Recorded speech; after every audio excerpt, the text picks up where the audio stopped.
और फिर जो मस्जिदें शहीद करता है हम उसकी हिमायत नहीं करते।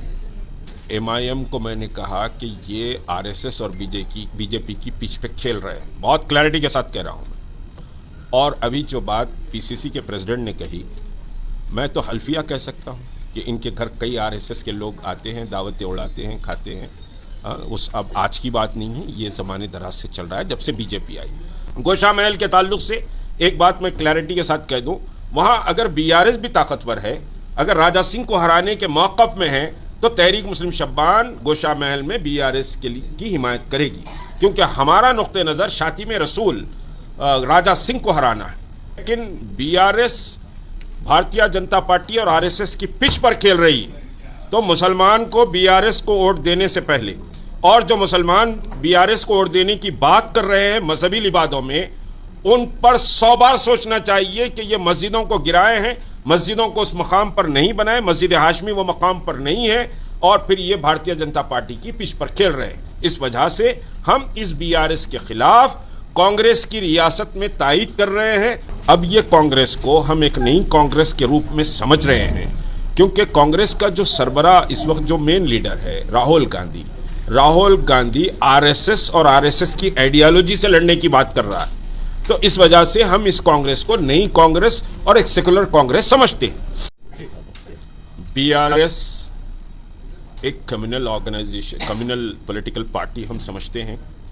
ये RSS और बीजेपी के पिच पर यह खेल रही है। हमारा अपना एहसास है कि ये RSS और बीजेपी के पिच पे BRS खेल रही है। इस वजह से तहरीक मुस्लिम शब्बान BRS की हिमायत नहीं कर सकती, और फिर जो मस्जिदें शहीद करता है हम उसकी हिमायत नहीं करते। अब जो क्वेश्चन चल रहा है, अलाई पार्टी भी कह रही है बाबरी मस्जिद को कांग्रेस ने शहीद किया। बेशक कांग्रेस ने शहीद किया, मुजरिम थी कांग्रेस, और उस कांग्रेस ने मुसलमानों से माज़िरत भी चाहिए है।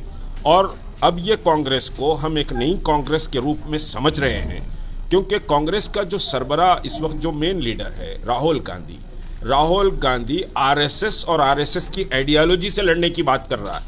तो इस वजह से हम इस कांग्रेस को नई कांग्रेस और एक सेकुलर कांग्रेस समझते हैं। हाँ, हिंदुस्तान में कोई भी समझिए कि साहब बहरहाल क्या क्या है, मैं उसको नहीं बोलूँगा, लेकिन BRS भारतीय जनता पार्टी और RSS की पिच पर खेल रही है, तो मुसलमान को BRS को वोट देने से पहले, और जो मुसलमान BRS को वोट देने की बात कर रहे हैं मजहबी लिबादों में, उन पर 100 बार सोचना चाहिए कि ये मस्जिदों को गिराए हैं, मस्जिदों को उस मकाम पर नहीं बनाए, मस्जिद हाशमी वो मकाम पर नहीं है, और फिर ये भारतीय जनता पार्टी की पिच पर खेल रहे हैं। इस वजह से हम इस BRS के खिलाफ कांग्रेस की रियासत में तायीद कर रहे हैं। लेकिन Bodhan constituency, Bahadurpura constituency, Yakutpura constituency, Chandrayangutta constituency, Gosha Mahal, चार मीनार और आदिलाबाद, यहाँ कांग्रेस को हमारी तायीद नहीं रहेगी। गोशा महल के ताल्लुक से एक बात मैं क्लैरिटी के साथ कह दूं, वहाँ अगर BRS भी ताकतवर है, अगर राजा सिंह को हराने के मौक़िफ़ में है, तो तहरीक मुस्लिम शब्बान गोशा महल में BRS की हिमायत करेगी, क्योंकि हमारा नुक्ते नज़र शाती में रसूल राजा सिंह को हराना है। आदिलाबाद की इस वजह से हम हिमायत नहीं कर रहे हैं कि कांग्रेस ने आदिलाबाद में जिसको टिकट दिया है उसका बैकग्राउंड मुस्लिम फ़िरका परस्ती से है। इस वजह से हम आदिलाबाद में कांग्रेस के कैंडिडेट की सपोर्ट नहीं कर सकते। हम नज़रें झुकाकर कोई बंदवा मजदूर की तरह कांग्रेस की हिमायत नहीं कर रहे हैं। जो बात मैं कह रहा हूँ ये समझिए कि उनके सेंट्रल लीडरशिप को भी, स्टेट लीडरशिप को भी बबांगे दोहल हमारे हेडक्वार्टर पर जब ये लोग मुस्तकिल आए, कई राउंड टॉक हुआ इनसे, उसके बाद हमने इसको फाइनल किया।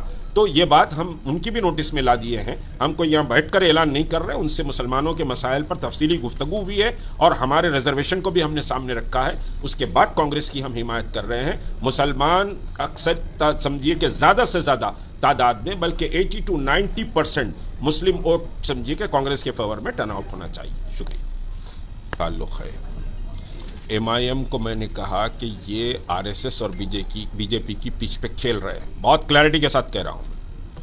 और अभी जो बात PCC के प्रेसिडेंट ने कही, मैं तो हल्फिया कह सकता हूँ कि इनके घर कई RSS के लोग आते हैं, दावतें उड़ाते हैं, खाते हैं।